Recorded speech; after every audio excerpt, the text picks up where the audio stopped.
La parole est à Hervé de Charette. Monsieur le ministre, je m'adresse à Monsieur Besson en sa qualité de ministre de l'Énergie. Monsieur le ministre, le gouvernement avait pris une sage décision le 29 septembre dernier en gelant le prix du gaz domestique au 1er octobre. La décision du Conseil d'État d'annuler l'arrêté ministériel en cause suscite donc une très grande émotion dont le groupe du Nouveau Centre veut se faire ici l'écho. Je rappelle les faits. Il y a 10 millions de ménages qui utilisent le gaz. Le prix du gaz est en hausse constante, 20% depuis 2009, 60% depuis 2005, je dis bien 60%, mes chers collègues, depuis 2005. L'application de la réglementation en vigueur aurait dû conduire à une nouvelle hausse de 9 à 10%. Tout cela est évidemment insupportable pour les familles au moment où le chômage s'emballe, où le pouvoir d'achat est en panne et où la crise économique s'approfondit. Nous souhaitons, Monsieur le ministre, que vous indiquiez à la représentation nationale les mesures que vous comptez prendre pour à tout le moins préserver l'esprit de votre décision du 29 septembre dernier, quitte à modifier les règles en vigueur.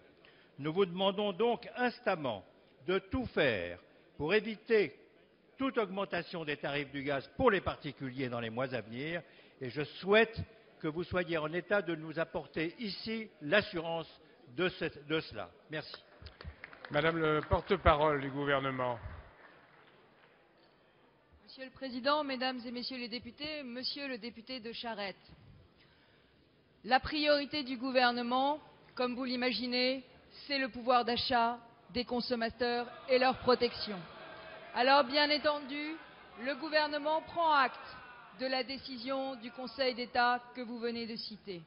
Mais pour faire face, depuis 2007, à l'augmentation des prix du gaz et du pétrole, vous le savez, nous avons pris toute une série de mesures.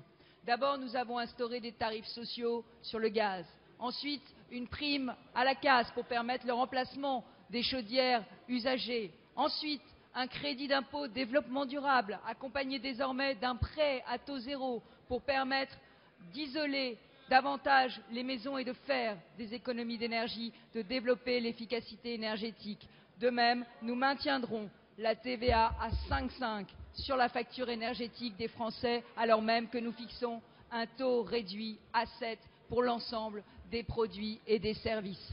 Alors, le gouvernement, vous l'imaginez bien, reste mobilisé sur ces prix du gaz. Nous voulons revoir la formule qui calcule les prix du gaz que la Commission de régulation de l'énergie a jugée insuffisamment protectrice des consommateurs et nous mettrons tout en œuvre pour permettre de ne pas relever les prix du gaz.